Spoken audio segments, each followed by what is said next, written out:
Good evening and welcome to Sunset News on this beautiful Thursday evening. As always, we bring you news, economics, community, and so much more. I'm your host, Glenora Shipura. Getting into the news tonight, a keynote speaker at the fully fledged ambulance handover, Kalumbi Ishangula, Minister of Health and Social Services, is proud to celebrate this milestone in improving healthcare in the Khomas region. He remarks that the new ambulance donated by the Khomas Regional Council is valued at $1,382,214 Namibian. Zoe Kirsten was there and gave this report. Let's take a look.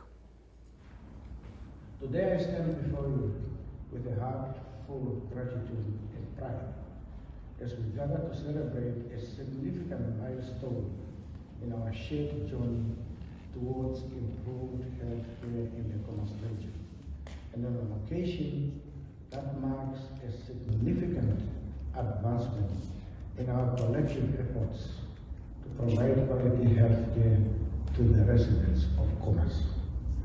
We gather here to inaugurate the newly constructed Doctors Consulting Booths and the pharmacy at Hakahaki, as well as the Dr. Hook Clinic, and to officially receive a new ambulance donated by the Khomas Regional Council, valued at more than 1.3 million Namibian dollars. On behalf of the Ministry of Health and Social Service, I'm deeply honored to accept the generous donation made by the Khomas Regional Council. These donations are emblematic of the spirit of decentralization and the effective collaboration between central and regional government.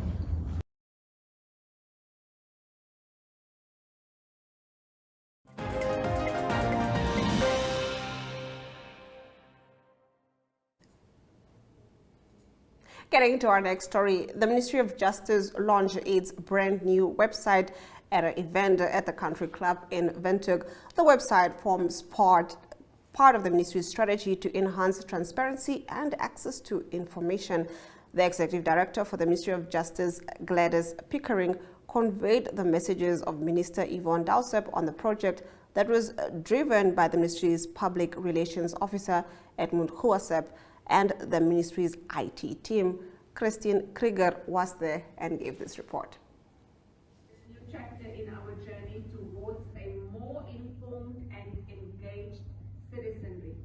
Together we can build a justice system that is not only accessible but also equitable and fair for all Namibians. Thank you for being here today, especially to our media partners, and I look forward to your continued support as we strive to enhance justice in Namibia in a manner that is affordable, fresh and meaningful, as we continue to sharpen law as a tool to enhance social justice. Thank you very much. 4, 3, 2, 1. Let's go. There it is. That's the new website.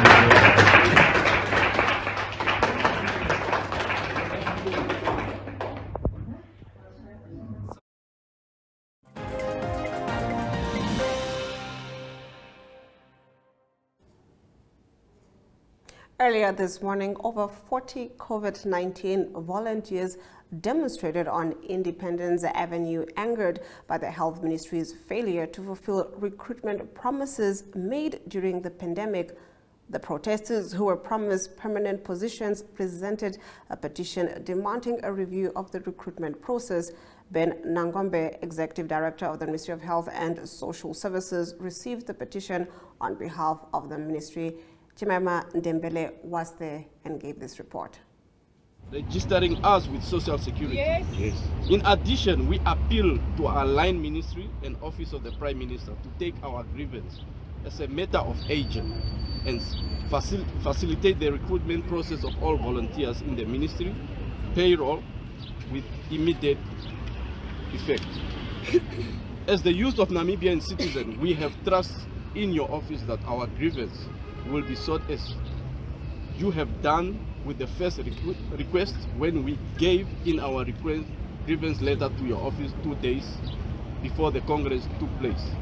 Moreover, the same you have done to the veteran children by recruiting them to different line ministries. As COVID volunteers, we request the same thing to recruit us in different parts from Ministry of Health only.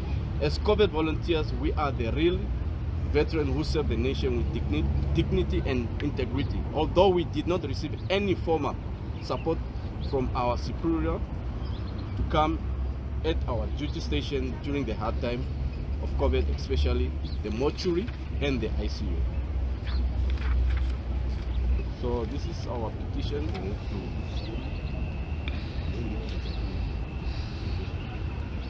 So this is our petition that we are bringing to the Honorable. Thank you very much.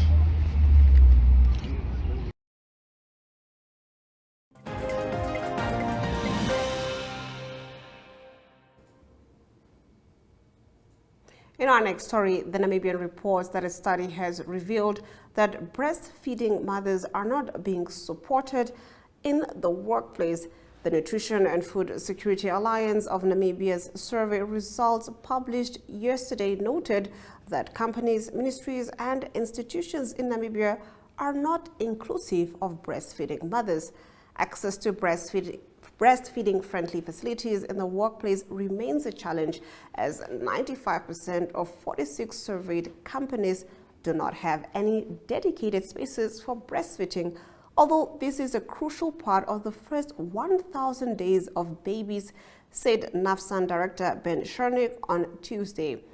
Out of the 46 participating organizations, only the Otlava and Lease Group, Capricorn Group, and Bank Windhoek provide breastfeeding spaces at work, noted the survey results. This number includes local authorities, ministries and government offices, universities, healthcare facilities, as well as telecommunications, mining, financial security, media and medical companies, and other sectors. In all three organizations, the breastfeeding spaces consist of a separate room to ensure privacy, a comfortable chair, and a small fridge, the results showed. In 2 of 3 cases, there is also a kitchen/sink with running water, the results noted. Chernik emphasized the importance of breastfeeding from birth to the age of 2. He said this is not fully understood in Namibia and among leaders in the government and the private sector. And with that, we conclude our top stories. On the other side of the break, we take a look at our story of the day. Welcome to Namibia, where adventure meets tranquility. With Enjoy, you have access to a wide range of accommodations to suit every traveler's taste and budget. Experience the finest dining and hospitality Namibia has to offer. Booking your dream accommodation is just a few clicks away with Enjoy. Join thousands of happy travelers who have trusted Enjoy for their Namibian getaway. Your gateway to unforgettable Namibian adventures.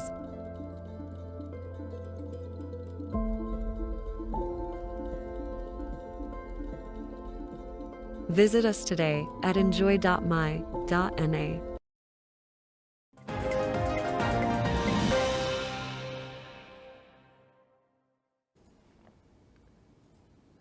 During a media briefing, Windhoek Mayor Queen Kamati and CEO Moses Matayayi addressed key issues concerning informal trading within the city.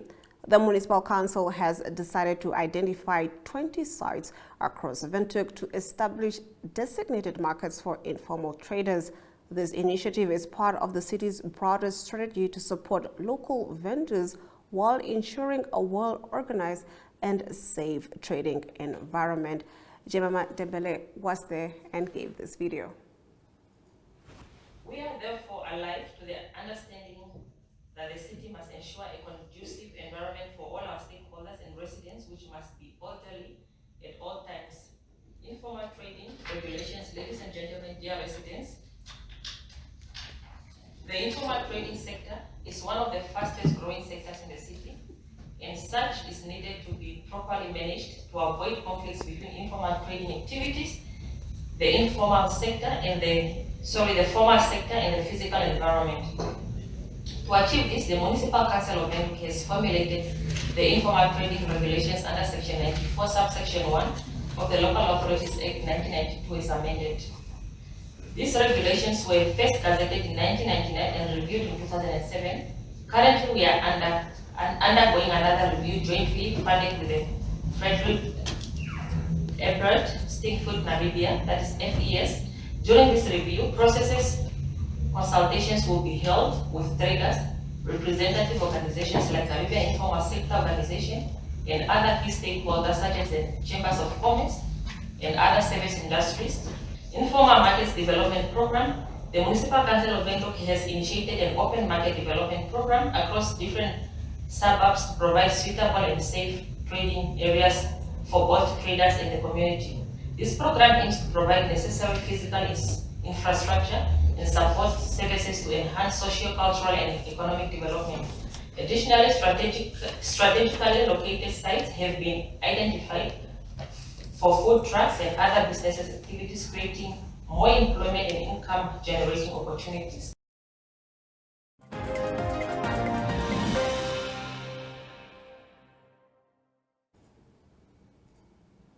Moving on, in our next story, parents are urged to do introspection on the children they are raising. We tackle these in our community talk after the break.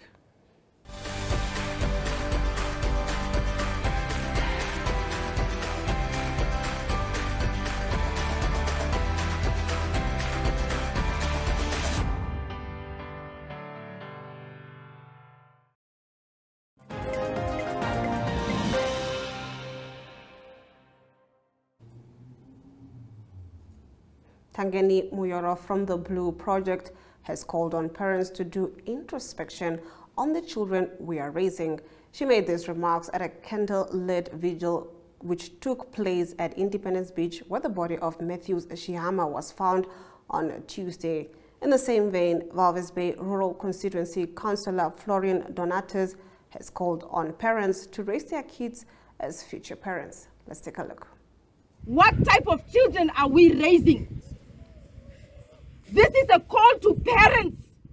What are we doing and allowing in our own homes that our children go out into the street and can treat the next human being as if they have no right to exist? How is it fair when you allow your heart to become so jealous? You allow that jealousy to fester in your heart as if the next human being has no right to have what they have and to be who they were created to be. No one has the right to take the life of another human being. Breath of life is given by one only, and that is the Creator of heaven.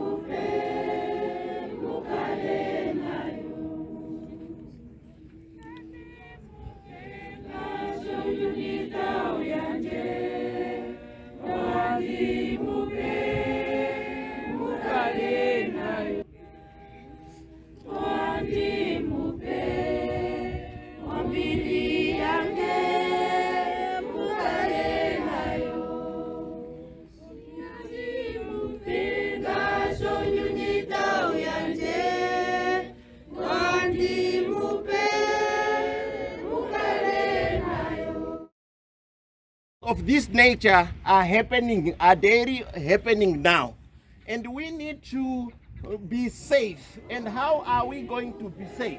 We start with ourselves. The teaching of our children must be to teach them and how to become elders in the near future. We have kids at home. When you look at the child today, look at the child as a future leader of Namibia. Look at the child as the future minister, as a future wife. Are we bringing up children in a format that they will be able to take responsibility of raising up other children when they grow up? So it starts with us, and then from us, then it comes to leadership. For as much as we are saying children must be brought up safely and in a good manner from home, leadership needs also to take place. We want to see community policing in Walvis Bay and Erongo in particular. We want to see the Walvis Bay police at the forefront of combating crime. We cannot have a situation whereby a person who have been killed and there is rumors or even pointing to say these are the people that have been done something, and the police is.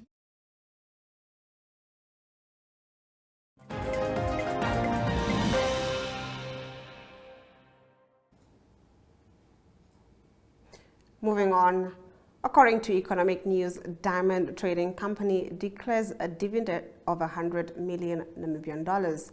We tackle this story on the other side of the break.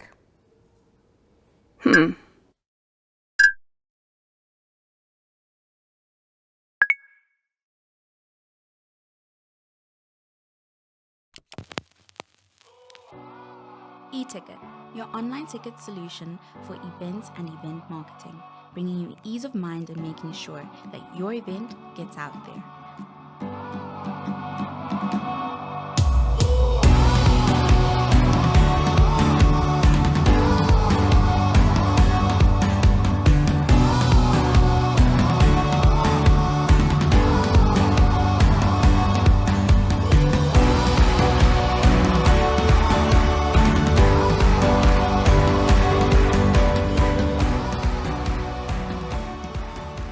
For more information, contact events@nmh.com.na.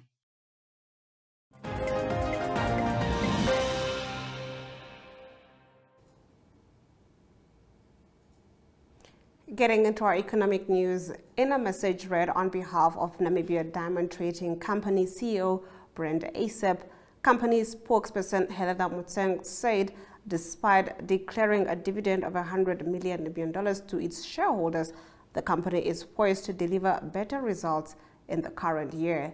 Ochanet Lache was there and gave this report. Just for the year 2023, dividends amounted to 100 million, and we are well on track on delivering even better results in the current financial year, despite operating in a very difficult market. Namibia is the fourth largest exporter of non-fuel minerals in Africa.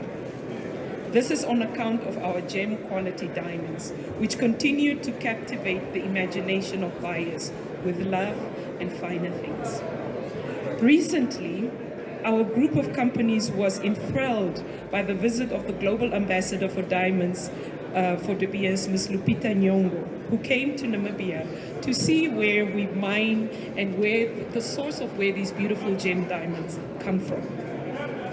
The exposure which was generated by the Glitz visit placed renewed focus on the value and distinction of natural diamonds.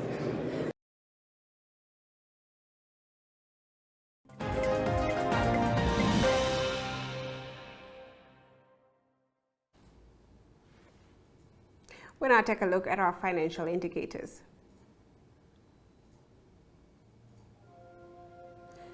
The Namibian dollar trades against the British pound at 23.30, against the euro at 19.99, against the US dollar at 18.37, 2 Namibian dollars and 56 cents gets you 1 Chinese yuan.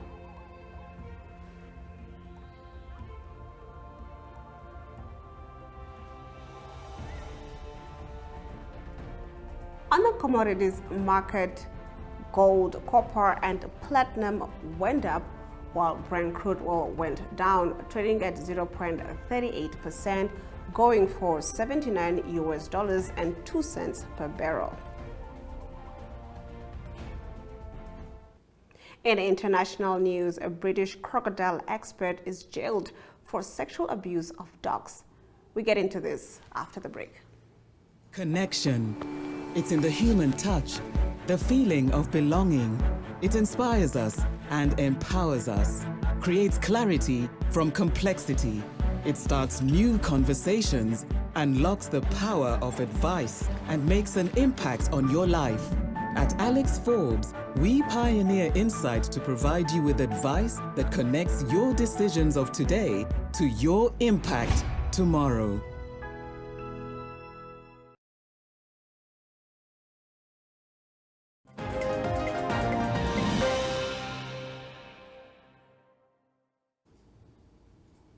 As we mentioned before the break, a renowned British crocodile expert has been jailed for 10 years and 5 months in Australia after admitting to sexually abusing dozens of dogs in a case which horrified the nation. Adam Britton, a leading zoologist who has worked on BBC and National Geographic productions, pleaded guilty to 56 charges relating to bestiality and animal cruelty. He also admitted to 4 counts of accessing child abuse material. The Northern Territory Supreme Court heard the 53-year-old filmed himself torturing the animals until almost all died and then shared the videos online under pseudonyms. His abuse went unnoticed for years until a clue was found in one of his videos. Britton was arrested in April 2022 after a search of his rural Darwin property, which also uncovered child abuse material on his laptop. Much of the detail of Britton's crimes are too graphic to publish and so grotesque, Chief Justice Michael Grant warned the courtroom they could cause nervous shock. As the facts of the case were read aloud, some members of the public rushed outside, others watching from the gallery cried and mouthed insults at Britton. He at times hung his head and reached for tissues. That concludes our international news. We now take a look at our weather predictions.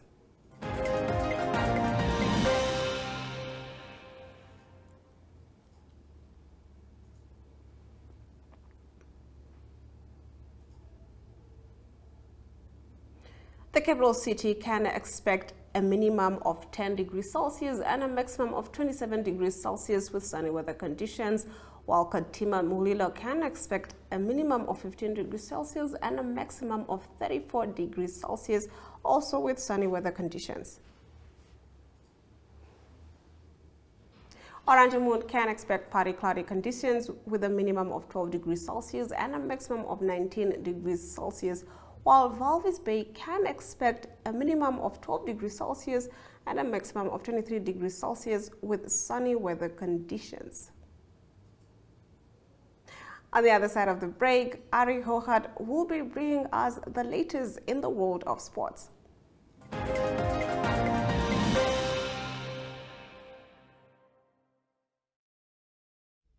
Good day everyone, time for international sports news, and starting off with Olympic Games that continue in Paris. That's the 2024 Olympic Games and it will finish this coming weekend.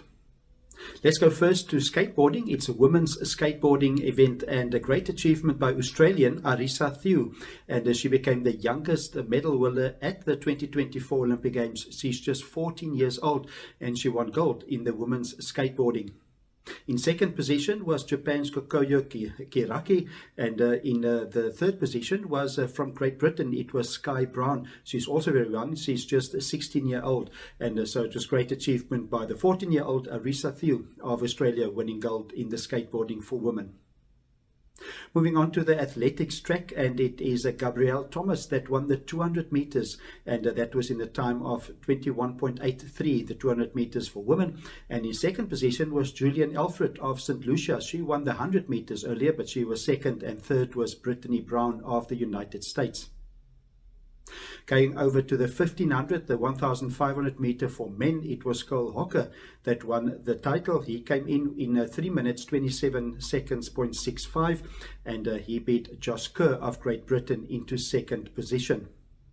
In the 3000 meter steeplechase for women, it was Winfred Yari that won in 8 minutes and 52 seconds, and it was Ugandan Peruth Shemutai that was in the second position. She got a silver medal, 3000 meter steeplechase. Let's go on to the soccer field. Two big semi-finals that was played in women's soccer, and it was first the USA that had to go into extra time to beat Germany by 1-0, and it was Sophie Smith that scored in extra time, so the United States through to the final. They will meet Brazil in the final. Comprehensive win for Brazil. They beat Spain by 3-0. So the final of the women's soccer will be played between the United States of America and Brazil. We continue international sports news with tennis news. The tennis is done at the Olympic Games now. It's the National Bank Open in Montreal. Most of the best players in the world, men and women, play in this tournament. On the men's side of the draw, it will be number 1 seed will be Yannick Sinner. He was injured at the Olympics, but he's number 1 seed in this tournament. Number 2 seed, Alexander Zverev, and the 3rd seed is Daniil Medvedev. On the women's side of the draw, it is Coco Gauff that will be the number 1 seed, and it is Aryna Sabalenka. She's the Australian Open winner this year. She's number 2 seed with Jessica Pegula of United States. She's the 3rd seed in that is the National Bank Open in Montreal. To close off today's international sports news, it is soccer news from the English Premier League. It's from Norwich City. They confirmed that they've signed defender Calum Doyle from Manchester City. That is on loan for the rest of the season. The English Premier League will start on the 16th of August. That's international sports news for today. Hope you have a great sport day, and we talk international sport again tomorrow. Goodbye.